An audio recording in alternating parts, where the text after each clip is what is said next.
अते चूड़ियों ना किना सोचनी कि चला जल भरिया खत्म हो जाई तो जाए एक दिन जगिया में तो किन उन ले तो उन काहे खाती बाई में सुकर दा मैं सरकारी के वो सुख तला खाती मरत हो एटा के सब करे ना पापा ने बैठा के रखे तो तय पर इज्जत ढेर इज्जत के या मरत काहे रो तनी जी ए गोड़ रंग तनी का हाथ के तैयारी हो गइल जा लगले जा तनी ये बहुजी खोइछा उच दे दो जबान के अजी एबरा सनीचर हटे यार और जात नहीं कैसे खोइछा दियाई विदाई होखबे ना करलिसन बेटी टटी त पूछाऊं करे से जा पूछो का कहतड़न कहि ना तनी हमरा से बाई धइले बा के जल्दी चल ढेर सनकल बनन काऊ बताई एक बेर हम कहनी गे ए पाउजी खाइम दी खाना काढ़ी तो कहतन कि ना त हमरा बुझाइल न कि पेट उठ भरल रहते मुर्गा खइले बाड़न ना पचल होखी त जान जेनु त ना पचल फिर ओ खातिर लाश रुकले बन के हमरा के बार-बार पूछता बताओ त कितना आदमी पूछो तू ही बतावा हम नवारा बनी पागल बनी बौरा बनी हम घर के नौकर बनी साला हमार कोनो इज्जते नहीं के हम दामाद हैं कि लइका हैं का हैं कोनो हमार इज्जत नहीं की सकरत हाँ लड़की बिया उनका खूब मान जान सम्मान होता हम दामाद न लागब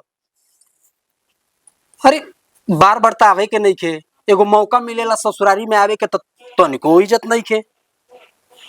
हे भगवान हे दामाद के का इज्जत बाटे अभी तक ले खाना दाना ना मिलल पाहुन हे जा बैठल बहन जी खाना खा लेनी खाना दाना नहीं खे मिलल हमरा के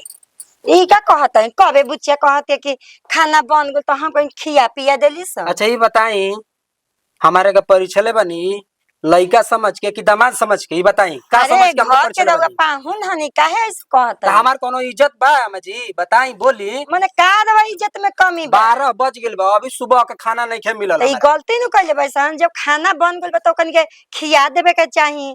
अब वही जगह ये अपन बुझात ननद के मान जान सम्मान कुल होता हां पूछी जी हई बतिया हां पूछी जी हई बतिया काय अम्मा जी रउओ तो कुछ समझाई कुछ कोई अच्छा ये बताई लड़की फैकी भाई संग में बेके पतो भाई सन हम तो जानते हैं बन गोल खाना तो पाहुन जी खा लेनी नहीं कोही कि अब हम आज के बाद ए दुआरी पर लात ना डालो ना पाहुन ई का कहत है कि ए दुआरी पर लात ना गालम काहे ना गालम लगले बेटा के बियाह हो कि तो दवा आवे के पतो के तन समझाई ऊ कहत कि अरे तेरे बोलतनी कि जा अपनी घर ले बोली बेचारा कि जा अपना केने बाऊ हो का जी रुकी पूछत है रउआ मुंहे पर हम का कहतनी और काम नहीं खे हमरा का जी का पाहुन जी खनी है अजी तो एक बार पूछबे कोई नहीं को दे कि ना खाई तो हम छोड़ देनी एगो काम बटे माने कि हम ना कह देनी तो मैंने कि अब ना खाइब ना 12 बज गेल बटे मैं ना मांगत है पेट ना मांगत देखा पाहुन जी खिसियात है के 12 बज गेल अभी एगो दाना नहीं खे मिलल हमरा ननद के मान जन हो त हमरा नहीं खे मिलल कुछ नहीं है ना कि पाहुन खाली कुछ हो तो माने एक ही हाली पूछल जाला अम्मा जी बताइए एक हाली पूछ देलो हो जाई जब भूख लगे कहीं ना कि भाभी दी खाए के चाहे कुछ हो अब ना पाहुन है तो मांग के थोड़े ना खाई मतलब हम मांग के खाए के पड़ी ना हमरा अब तो हमारी इज्जत नहीं खे हम तो अब घर के बुझाता कि नौकर हो गइल बनी दामाद लखा जे रहल अब करनु कदर होला एक से एक दामाद वासन की ससुरारी खाती का से का करतन हई एक खौवा पर सुनो तनी ना अम्मा जी जाय दी कहे दी कहत है तो उनका कहे के काम हवे रउआ से माने एथी भाई कहत है कहे दी छोड़ी जाए दी हमारा इज्जत के काम नहीं के अब उनके विदाई करी लक्ष्मी अरे रहे दी एक महीना तो लिया जाई रहे दी हमार माई बीमार भी है ठीक नु काहे माई करो रे सेवा ना करम जरूरी बा कि पतो है करी हसन बियाह शादी काहे के होला पतो ना सेवा करनी सास के माई बीमार बा तो चल जी बुच्चे तो निमन ज्यादा मत बोला ठीक ना ना तो का करे माई तो हम इज्जत उतारे लगाओ हई दी मत के बोली हजी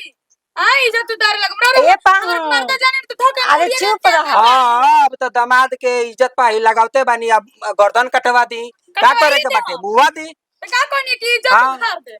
अपना बेटी के बना दी जोन बातेवन ए पानी बताई बुच्चे जाई त माई के दवाई ना कर दी रउए दवाई कराई त जाके दवाई कराई एक महीना रह के जाई अभी साउन जे नहीं खे हमरा साउन जे नहीं खे भेजे के इज्जत लेवे वाला आदमी की इज्जत लेखा रहहु के चाहिए सब कुछ के इज्जत ना मिले माने कि हमरा हुआ के गाली देतनी रुआ के हां माने कि का बोला अरे तोरे हम बनावतनी हमार त कोनो इज्जते नहीं खे हां ठीक बा उनके लिए ये के जाई हम रहब थोड़ी है जुकिया। बेका संगे में दिमाग एथी में बात तू बाजारे काहे जाए रे? के कहत है बाजारे फजारे हम ना जाए बाजारे में जल तारी मूड फ्रेश हो जाला तो कह देस कि मन एथी बा उथी बा जानो तो ऐसे देख हमारा के मानत ऐसे नहीं जा जान ली से आ इनकरा के नइखी सन मानत जानत ई पर खिसियाई रहत मन 24 घंटा कहतन कि चल चल अरे कहां पुष्पा चल गलती नहीं रे बताऊ तोर मान जान होता उ मरद बाड़न उनकर मान जान नहीं होत ई ठीक बात बटुए इहे बतिया अगर हम नीलुआ कही कि तहारो गौवा हम जाई ना तहार माई हमरा के एकदम एथी कइले रहेली गुल्लू कुकू तब देख रे कुछ करे पुष्पा जान जो ससुरा हटुए सास के काम ह बोलला डांटल चाहे कुछ कह लेकिन तोरा घर के आदमी के ई नियम ठीक नहीं है कि जीजा के कदर मत हो तोरा के हाथ हाथी पर रखले बा अरे त पागल है इस खाए पिए के सब चीज निक जब मिलते खइले पिए सब कुछ ना होखेला ए दादा सब खइले पिए सब कुछ ना होखेला एगो सती जी रहली कि अपन मरद खातिर शिव जी खातिर हवन कुंड में कूद गेल उनकर तन की अपमान भइल त देख पहले के जमाना दोसर है अब के जमाना दोसर है भगवान उनकर ना कूदल है तुमकर जरल ना होई ठीक बा जर गइली के कहत शहीद हो गइली रे आजाद कुल हमरा भी मत माई के हमरा कम से कम सोचे के चाहिए ना कि ज्यादा भौजैया अथी कर दिया त मैवा के वो नहीं के सोचत आ इहो कहत हम बेचैन भेल मन कि चल चल त बुझाते नहीं कि क्या तोरा चल जाए के चाहे का जरूरी बाटे और वो जा मरद मरद माने भगवान जहां भगवान के अपमान कोई जी के अन कैसे घोटाई है दादा हमरा बस के बात नहीं हम त कहियो सन नजर में थूक के चलती लात मार के जान जो देख नीलुआ हमरो पास मजबूरी ढेर बा जइला पे हइसा ही बोझा रहेला काम के जनली से तनी मनी नहीं खेती नीमन से खात पे जाए द न किसन बोलत खात पियत बड़ा हम बोलत नहीं न तारा से जरूरी बा सबसे मुंह उठा के जरूरी बाटे रे बताओ जहां आदमी आइल बटुए के आदमी निक से ना बोलन ना बतियावन त कैसन लागी कि देखा हमरा के छुतहर नियन करत छुतहर नियन जाना कोनो बात थोड़ी हो ना लक्ष्मी काजी की पीढ़ावा निकाल के बैठी आ तोरा आधार कार्ड पे के नाम केंगरा के बता दे बड़ी लक्ष्मीनिया बाकी तो नहीं के जुड़ल का आधार कार्ड इनका सिर्फ पापा के नमुआ से रहते इनका नाम से लिंक का ए जीजा जी का हाल चाल बा ठीक बानी नु हाल चाल हमार बेकार बा अब जे भी अब पूछता का हम बेकार एकदम खिसिया दिमाग खराब एकदम हो गया टका टका बानी नु आ जो जा इ नीलुआ का घर से घूम के आई कर भौजेल में नया का घूम के आई ओहू जी हमरा के इज्जत ना मिली ऊपर ओइसे मैं तो काहे इज्जत के कहता नीलाम नहीं करा जीजा देलू जी तो हार के तो खूब मान जान सम्मान होता बैठ के खूब खाताड़ू आ हमरा के का मिलता रौरा भूखे लौका भात मिलता ना रे देखी गलत बात बोलता बाजका पाकर त नको के दिया रे ऐसा थोड़ी बा अच्छा चलो कुल बात नहीं के हमरा के अब तू तैयारी कर अब चले के बा हम ना जा भाई बीमार बिया जाय दी हम नहीं के जान आ ठीक त कहत रे पुत्र जाए के नहीं खे फोन कर दी रहा दीदी आ तू कैसे कहत है लक्ष्मीनिया जो बाक देख नीलुआ हम ना जा आ ये कैसन तो कहत तोरा मरत रे फिर कहतन कि चल चल आ कहन कि ना लिया के जाई तो तोर जिंदगी गुजार ऐसा कैसे ना लिया के जाइम बियाह को काइल बनी गोल बनी तब बियाह क के कहले बन तो चक लिया के ना जाई हां बियाह काहे खातिर भइल बा साली जी हम लिया के ना जेती करा के ठीक नु हम्म। ये घर में हम बानी दामाद भाई ना दामाद के इज्जत होके कि ना जाई होके के ना चाहे जी हाँ? जमात के तोर तोर हाथी पर रखेला के रौरा के गाड़ी देबेला और बाड़ी शरत हमरा के अरे तेरे बोल जा निकाल के खा लो ये खाली पूछ देर पे खाना खा ली दोबारा ना पूछल जाला तू इनकर इज्जत न कम करावा तड़िस रे ई गलत बात बा बात मान चाहे मत मान नहीं रहुए बताई हम का करी हम के कहे जाई अरे जीजा जी तू ना खींच राउर घर के मैटर हमार हिसाब से तो हमरा लागत कि रउरा ठीक कहत नहीं एकरा चल जाए के देख लेकिन लीजिए, ना जाए तो जबरदस्ती हम ना टोकरी ना करब बाजेला कुछ गलती इनको बा कुछ गलती होनी अरे अरे घर में के बाकी के हम उल्टा सीधा हम कह देनी इहो आयलन मुंह बनैले से ना पाव ई करेलन कि मिठाई ले ले ना कुछ अच्छा पैसा रही तब ना तू तो रास्ता में चाप ले लू आई किया दी तो हो किया आलू चॉप खा लू सब देख के ना करे के चाहिए रे इनकर औकात मैं नहीं पैसा खे ये खर्चा हम मना ना कइला कि मत खा लेकिन खा लेकिन मैं पैसा उड़वा देली वो उड़ा गल तो पैसा ना लेनी हम ए जी रउरा देखी जी रउरा घर के मामला बा हम काहे के झूठो को बोले चल हम बाऊ हो जाए चल बाजारिया में ना रे हम अकेले चल जाएम के झगड़ा जन तोरे पैसो कौड़ी नहीं खे तू ही जान गेलू पैसा कौड़ी नहीं के त माई से ना काम मांगे देखा तू तैयारी कर लो अब हम ए जो रहले के रोई चाह दो चार दिन जल भरी बानू काली माई के चलल हमारे के नौकर बना के रखल बड़ू का चली चार तू चल चल भी किनारे चल भी हाय तू कैसे कह दे कि 2-4 दिन हम रुकिए छोड़ी जाए दिया ठीक बा चलो तनी तोर काल चलो तू कुछ जाना ताड़ी रे कि तोर मारदा के का इज्जत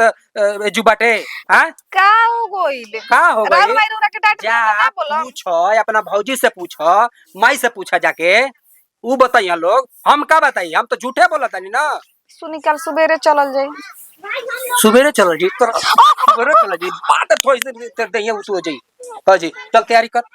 चल यही भैंस पे चल तू चल हल बड़ू चल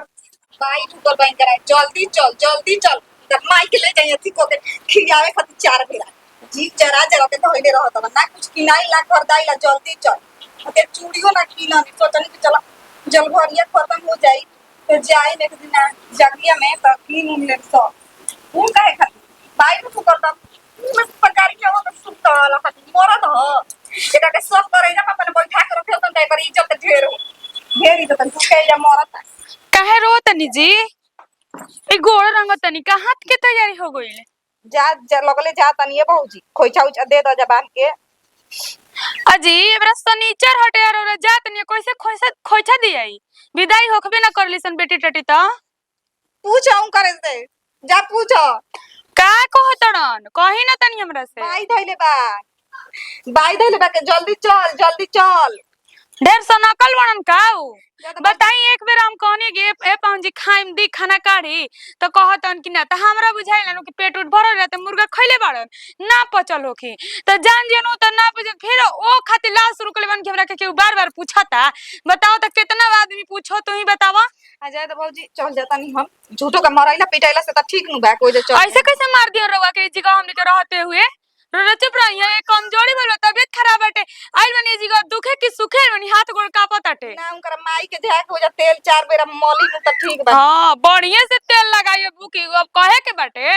हे जगह तारे के में तेल लगाता तू जीव सास के तेल लगावे ना चाहत रन चाहत तो चाहत पूरा ना हो की कबो तैयार हो गेलू हो चलते नु बानी के एथी है मग कार और नौटंकी कइले बानी जी माने देखाओ तनी कि माने कितना लंगटा घर के हनी कहीं ना रवा जाए के बता जाई हम रउआ से बतियावल नहीं खींचा ठीक नो मत बोली हमारे से त के रौरा से आतुर बा बोलला बिना के कर बेटा भतार नहीं के रौरा से मिया तुर बेटे धीत मत जितना इज्जत करत उतना कम बेटे का आदमी अब कर के सर पे चढ़ा के रखो इज्जत ना इज्जत हमरा जरूरत नहीं हमार ना धई ना भेजा रउआ के इज्जत बनल बा हमार नाना धड़ी ना भेजा जाए तो भौजी मारत पीटे से अच्छा बानू गाड़ी गलत सुने से के चली जाई पागल अनिका जी हमरा रहते मार दियो ना देखा झूठे मोटे का फेफा मत पावा ठीक ना सब लोटों की जानता है चुप रही बुझाई लो हमारा दादा अपना भाई के अपना बहन के अपना अब तक ले इज्जत करते रहुआ ठीक ना अब बेइज्जत कर लग रहुआ के चुप रहो ना यही घर में लोड़ा से परछाई बड़ानू यही लोड़ा आई देखत नहीं चप्पल देखत नहीं ना चप्पल लगा देब हम आई हो आई रुकी आई फरिया आई फरिया ले तनी आई रुकी अरे आई ना आया फरिया दे तनी जब फरिया बते आई सबका नौटंकी मार दे हम नोच लेब का पार लांगाटा कहीं के चल चिन्हा देनी चलो किनारे तोरे चलते ही कुल होता है रुक जा मारा वे का पार फाड़ जीत ओए ओ माय कितना लांगाटा बा ए दादा लगाटा रहुआ बानी ठीक ना हम नहीं की चुप रहा इज्जत दार जी इज्जत बा हमारी इज्जत नहीं के हमारा इज्जत नहीं के हां तो रोवा तड़ू चलो ना देखिए दहिया झरम तो ठीक ना हो जन्नी की ना हमार मेहरारू हम कुछ हूं करी रहुआ काहे बोलो ए तू चल हो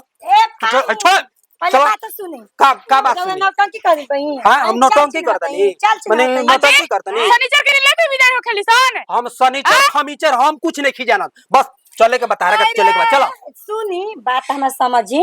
आज भर रह दी कल लिया के जाई का है जितनी इज्जतिया तन मैंने बचल वो के इज्जतिया उछाल दी हमार हां उछलवा दी इज्जतदार आदमी की इज्जत तू करे ले खुद इज्जत के ओकर का आदमी हम का कइले बनी अच्छा का कइले बनी का कइले बनी का कइले बनी हां आ के शनिचर के लिए तनी हाथ खींच के तनी से खाए के ना पुछला आदमी त आ खाए खाती माने कि मर्दा की इज्जत जाता तू ताकत रह सुनत रह खाली बतिया बोली ठीक ना कम बोली चल एक कोने आ ता धरले ना हो तू का बहुत अजी हां पहिला से हाथ कटा बाटे मार दी तब हमरा के सुनी कुछ दिया अभी जाके अभी सुनी ना बतिया हमरा तो अभी जाके उनकरा के विदा करी चाचा जी के विदा करी त उनकरा ससुरा के मारस मत दादा हमर दिमाग बाप हो बाप बहुते ही लांगा दामाद बड़ा ने दादा हमरा तो डर लागत कि इतना झनकत रन ले जाके मारे मत लागोस हे भगवान जी परीक्षित करी त एकदम गाय लेखा हर से खारन आ हइसन मन में एथी भरल बाटे दादा हमरा तो बुझात नहीं कैसे नहीं ढीला मत खो जा गई।